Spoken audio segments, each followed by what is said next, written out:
What's up, everybody? Nobody's on here yet, but hopefully you will be. It is 11 o'clock on Wednesday, and I'm at the Alafaya Clinic in an exam room. I'm not sure why they trust me to be in here, but I'm in here all by my lonesome. But yes, I am at the Alafaya Clinic. Oh, I got some party people with me. What's up? Oh, I've got a lot of party people with me. What's going on? You know, the sad thing today is my dogs are not here. Hey, Jackie. My doggies are at home because I am at the Alafaya Clinic. So sadly, I can show you guys some cats in a little bit if you want to see some cats. Hey, Laurel. But I don't have my lovely dogs with me. I know it's a sad day because actually two of them are from transport trips. Hey, Anita, what's happening? And I have my lovely face cover on. Everybody here is wearing masks, so I figured I would wear a mask. What's up, Betsy? I just wanted to touch base real quick. We might as well get started because it is after 11. I don't know if people are back to work yet or what's going on. I'll probably be popping around the Alafaya Clinic helping out here and there. I don't know if you guys have seen the Alafaya Clinic, so I will definitely walk you around as soon as I'm done talking about this. So that way you guys can see it, at least get a little tour if you haven't been here. And then I have my notes over here, so I might pop off the screen. So if you guys have any questions while I'm talking, make sure that you write those on the side and I will get to them when I can. We at Pet Alliance last year, in 2019, we had a 98% live release rate. I don't know if you guys were aware of that, but that probably is the highest it's ever been in the history of Pet Alliance. I don't think I'm wrong about that, but you can fact check me if you want with Steve. But we're super proud of that live release rate. Some people don't believe in reporting live release rates, but it really is the number of animals that come into our shelter and go right back out and find forever homes. So we have a very low euthanasia rate.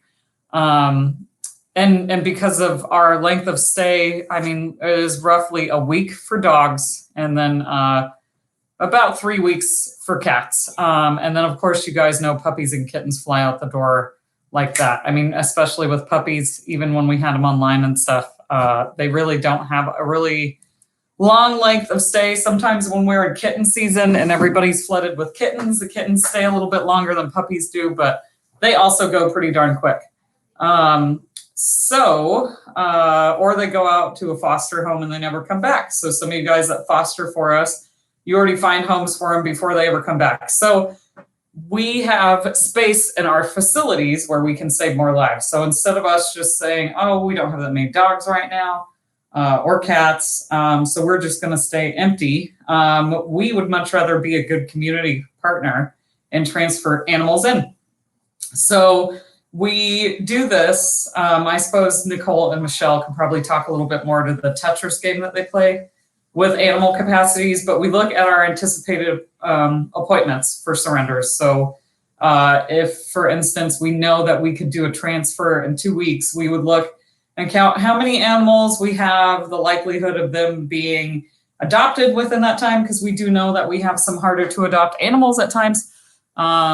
And then how many staff do we have working? So the capacity of care, that's one thing that we have to make sure that we take into consideration when we are doing these transfers. And why sometimes we do recruit for fosters even before we have the puppies or animals, because we know even if we don't have staff, but then we have fosters to take the pets home, we know that we're still going to be able to provide that professional high quality care. Because the last thing that we want to do is get overwhelmed with the amount of animals that we have, and then not all of them are able to thrive in a shelter environment, because we already know sometimes it is hard to adjust to a shelter environment.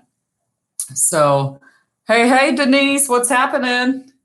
Yes, 98% is amazing. So those are things that we look at when we are taking these transport trips and transfers into consideration. Also, when we know, and this is talking before all of this crazy COVID stuff happened, If we know that we have a huge offsite event like Lake Mary PetSmart or Winter Garden PetSmart, we can almost guarantee that that is going to be a high adoption rate. So we can put some of those puppies and kittens in the back and hold on to them, or again, we find fosters for them. And then that way we're still able to operate like we would, but we know when we go off site to those big adoption events that most likely the puppies aren't going to come back, and neither are the kittens. So those are things that we take into consideration. But we really are a good community partner, and that's one thing that we focus on. And I know people hem and haw about us going out and getting animals sometimes from Miami and the US Virgin Islands. They're like, why aren't you helping locally? But we do help locally. We always partner with Orange, Seminole, and Osceola County Animal Services. So that right there, even I think Nicole has pulled 2 dogs from Orange County Animal Services amidst all of this. So we're still partnering with them, although they are able to get their dogs into foster too. But we really want to be there because the US Virgin Islands and Puerto Rico are part of our community. We're closest to them. So that's why we help out. And also we don't have to pay for those puppies to come over. It is a business at the end of the day. So when somebody wants to give us 50 puppies and our puppies that are under 6 months are $350, we do the math in our heads and we know, okay, well, with this money, then we can save more lives and we can make profit instead of being down in money. So it really is, there's a lot of good that comes out of doing transport trips and transfers, and not just being a good community partner here. It brings in revenue, so we're able to save more lives and do more programs. So when do we do these transport trips? So before COVID-19, Kathy Burns would schedule a transport trip from the US Virgin Islands or Puerto Rico, probably 1 to 2 times a month. I think she's even done it 3 or 4 times a month before. For a while, I was her right-hand man, and then I got pulled into doing other stuff with you guys, my lovely volunteers. But I probably went on 25 transport trips, if I had to guess. I even went out to one out in Lakeland randomly with her and Michelle one day to a lady's house, and we grabbed some dogs. So I have been to very many different places. I've been to Jacksonville. Like that was one of the ones that kind of kicked everything off was after those hurricanes. We went up to Jacksonville. It was me, Fraley, Destiny, and then Madison. Some of you guys might remember them. And we went up there, we drove up, and we hit 2 or 3 different shelters in one day, and then we came back. So it's like you were in that car, boom, boom, boom. Anyway, so we were regularly doing the ones from the US Virgin Islands, Puerto Rico, 1 to 2 times a month. When it comes to the local shelters, so the county animal shelters, that's more as an as-needed basis, especially with Osceola. They're a little bit further away from our facility, so we have to plan and drive in. We can get a nice variety of puppies from... Yes, we can. That is right. Variety is the spice of life, especially with these puppies, because it draws people in. Very good point, Betsy. Especially when we're doing those big offsite events. That's what draws people in. They might come in for a puppy, but then they leave with an adult dog. So it really is an as-needed basis more when we're doing community stuff. That being said, I ended up with my 5 puppies that were my Thanksgiving dogs out on a whim because Rodney was talking to Brad, who used to work with us over at Osceola, and we had to guarantee that we needed to foster for them because at the time we had parvo. So if the dogs were going to come here, they weren't going to touch the shelter or anything. So they came over to me. Rodney was like, Candace, do you want 5 puppies? And I just kind of looked at him. He was like, if we don't take them or you don't take them, we can't find fosters, they're going to have to euthanize them. And then I was like, well, yeah, of course I'm going to take them if it means they're going to be euthanized. So that's how I ended up with 5 puppies for like 2 weeks. And it was crazy and insane, but it was a life-saving thing. So anyways, that's sometimes when we recruit fosters before that, but it really is an as-needed basis. And if we can make it happen, we will, especially when we have space. Sometimes they call different shelters call and arrange for pets to be transferred at the drop of a hat. So that's what we're talking about with the puppies. And then other times we reach out. So if we know that we have a very low population, like out in Sanford, Alex and Kyla will just go across the street and pick up some dogs. And same thing with cats, although kitten season is upon us. We don't usually go as much to get cats. I don't know why we do more dogs. I suppose because there's more dogs to transfer in, and we can get them in and out a lot quicker than cats. Sorry, cats, we love you too. We still want to transfer you in, and we do. I think Sanford probably transfers in more cats than Orlando does. But we also respond to needs put out by the Humane Society, the ASPCA Best Friends, and other local partners. So that's how we ended up going to Georgia to getting those German Shepherds. If you guys remember, we got like 23 of them. But they were special needs cases where we had those. So those we knew we were going to have for a while. So we had to make sure that we had enough space, that we had enough capacity to care for them properly, because we knew there were behavior issues with those dogs coming in. Other times we just get random calls and all of a sudden we end up with dogs. So Nicole Taylor and I went and got some Bahama dogs. We went to a private airport out in Orlando. We got to drive on the tarmac, and it was just these little puddle jumper planes that landed, and we grabbed the dogs. So it was awesome. But it wasn't a huge ordeal. It wasn't like when we go down to Miami, we bring back 50 puppies between two vans. It was just a smaller thing where we got 5 Bahama dogs, and that was that. But it was also super fulfilling. Those dogs were great. We had to hold them for a little bit. Which one thing you guys may have noticed is when we were having our parvo outbreaks, we started to quarantine the dogs that we got from Puerto Rico and the U.S. Virgin Islands. I know it seems crazy that we would quarantine dogs for 10 days. However, because we were doing the parvo outbreak stuff, and it happened 2 or 3 times there, we were trying to be a little bit more cautious. So does that take up cages from us? Yes, it does. However, they are puppies. So they're, again, it's a business. So if we look at, we may have to take up 8 cages for 10 days, but we will make up that revenue, or the chance to help the community very soon, because it's puppies and we know that they go quick. So it's not a lack of thinking about things when we do stuff. We just want to make sure that we're keeping our shelter population safe before we go out and say yes to other transfers. Definitely safety is one of the biggest things. That's why you guys probably have noticed all the signs that say do not enter. And sometimes you might see staff wearing their PPE, so the gowns and the gloves and the head thing, especially with ringworm puppies. So let me see, I just want to make sure we don't have any questions. Kitten season seems late this year. Is that true? I would agree with you, Betsy. Yes. So I think kitten season, for whatever reason, is delayed. Maybe the cats are like, COVID-19's going on, man. We aren't going to go out there and get crazy. Funny enough, I can show you TNR cats here when we're done. Yay, Candace. Thanks for saving 5 pups. Yep, you're welcome. Do we know how many puppies get euthanized in Florida yearly? That is a good question, Anita. I don't have the answer to that, but I bet I could find out and then email you. That might be something Fraley or Nicole Taylor has. And I can ask them and I can email that back out to you, because that is a good question, because we don't have the best euthanasia rate. I think Washington State is up there, and I'm not just saying that because that's where I'm from. But I know they struggle even like getting kittens, and even up north, like in the Boston area, when they don't have any kittens, like around Christmas and all that, I know sometimes fly kittens up from the south because we're warm all year round and usually have them. So again, I keep bouncing back and forth here, and I'll try and answer your guys' questions as good as I can.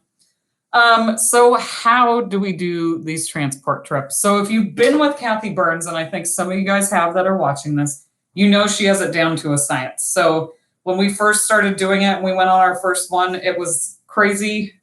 We got it done, and then we were like, I bet if we do X, Y, and Z, it'll go quicker.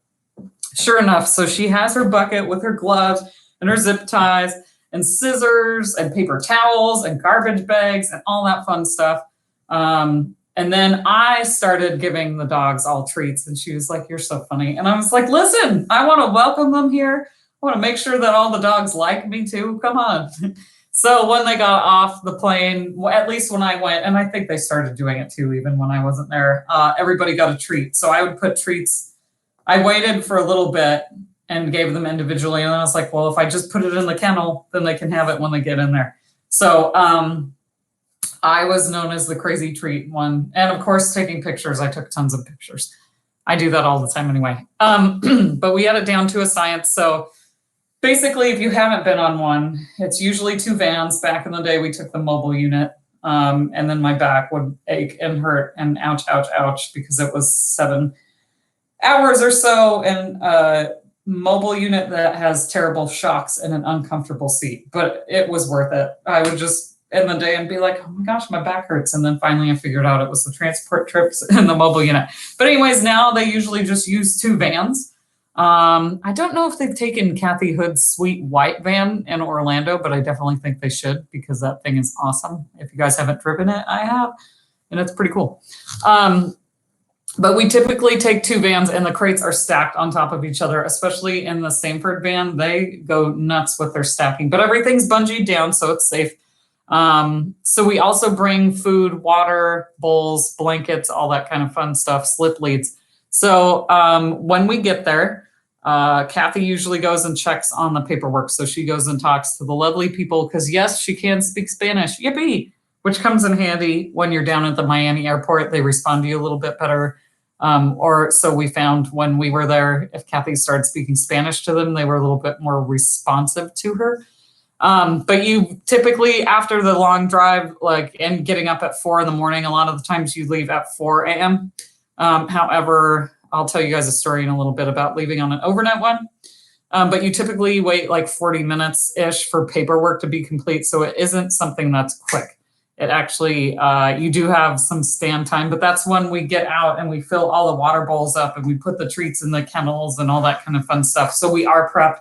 We get our garbage bags out.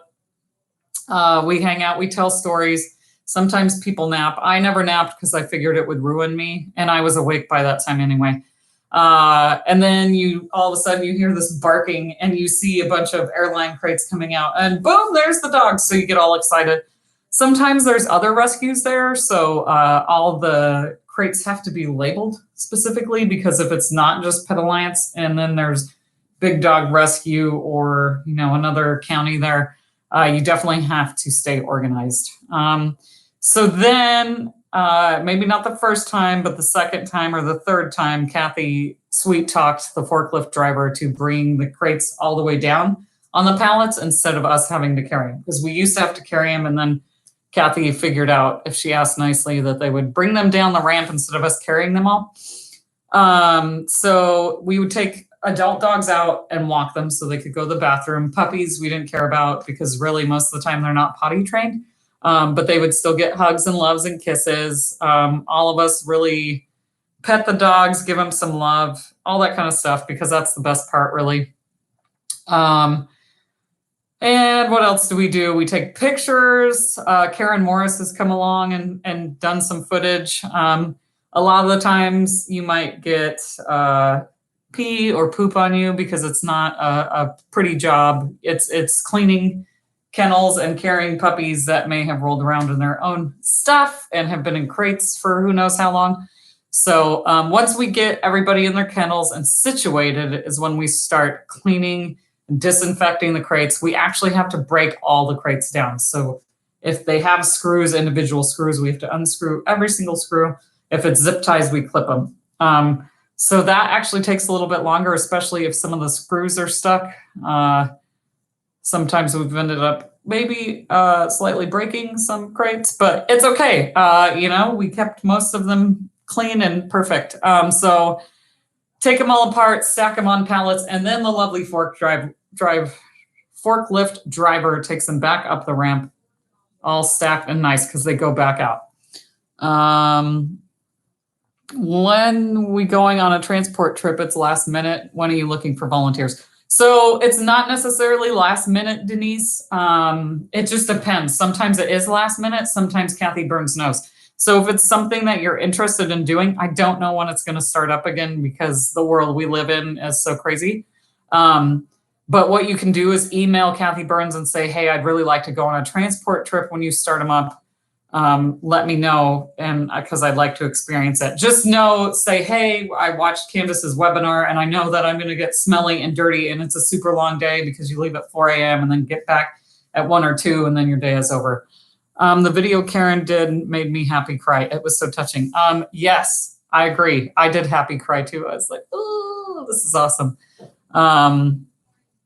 Yes, they still get treats and water. Good to know, Betsy.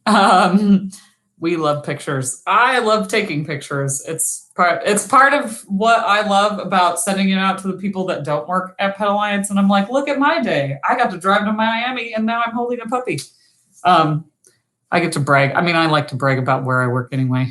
So who goes on these transport trips? I did for a while, like I said, and then I got this job being volunteer manager, and I got so busy with you guys that I didn't really have time, though I have gone on one since taking this job. So it's not completely out of the realm to see that I would go on another one. And I would jump at the opportunity if they said, let's transfer in some animals today. I'd be like, heck yeah, let's go. I don't even care how long I have to stay up. But Kathy Burns is the one that schedules the Puerto Rico and U.S. Virgin Island trips. Sometimes she does the natural disaster ones, but she'll do everything in correlation with Michelle. So she's taken several different volunteers. Like I said, I know some of you guys have been on them. And then she's also taken staff along. So like Lauren in the business office has gone, Karen's gone, Belen has gone, I've gone on many. Fraley went on the one to Jacksonville. I don't think he stayed in the car with Burns for the 7 hours, though I'd love to be a fly on the wall if he did do that. I think it'd be super entertaining. I usually keep Kathy awake because I like to talk nonstop, so I can stay awake. But if you guys ever thought it would be boring to be in the car with me, it's not. I stay awake the whole time and talk about whatever, whenever, this, that, and the other thing. So I am a good road trip companion. If you're looking to go on a road trip, I'll jump in the car with you. But Kathy's the one that schedules things. She's taken volunteers, staff. She likes to take experienced volunteers who've been at the shelter a while. So not like brand new ones, but people that understand like why we're doing these transfers and somebody who's been experienced with stuff. So that's why I said you can email her and then she'll add you to the list. Denise, I just added a T to your name. Local transfers are typically shelter workers going on that. So it's very rare that a volunteer would go along for a local transfer, because usually that's staff going and doing it. However, who knows what the future will hold, and maybe we will rely more on volunteers to do transfers for us. We're not really sure. And then the out-of-town transports, other islands are typically a mixture of shelter workers and shelter managers. So a lot of the time with Sanford, it's like Michelle Harris and Alex have gone together, but Michelle has also taken volunteers out there. I think Kyla's gone and some other staff. Some people, it's not for everyone. I'm not going to lie. Some people don't enjoy the long day. And then other people absolutely love it. Like I love it. I would go in a heartbeat, like I said. And some of you guys might love it too. I would just need to take off from work, which I'm more than happy to do. Awesome. Yeah. So Denise, just email Kathy and then she'll say, whenever we're going again, you can jump on for some good time. So I want to tell you guys a story real quick about one of my favorite transfers. Of course, the first one that we did when I found Hops was one of my favorites. She was the first dog that I pulled off of the airplane. And it was down in Fort Pierce. It was me, Madison, Christina, Steve-O, if you guys remember Steve-O, Kathy Burns was there. And that's the one that we did with Kenny Chesney's charity. So that was pretty cool. There was media there, blah, blah, blah. We were out on the tarmac and got to see the plane come in and all that. And I just remember seeing Hops and being like, oh my gosh, Hops.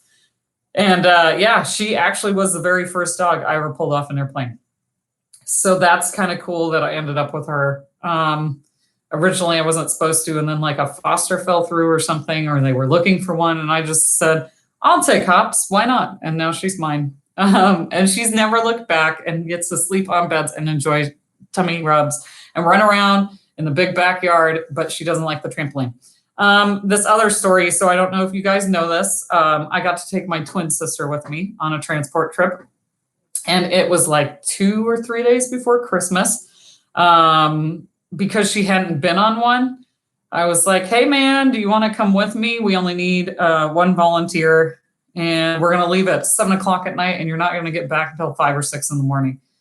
And she hemmed and hawed, and then she was like, you know what, screw it, I'll go with you. And it was a Friday night. So we actually wore Christmas hats while we were driving, and then we kept going on Facebook Live and screaming about stuff.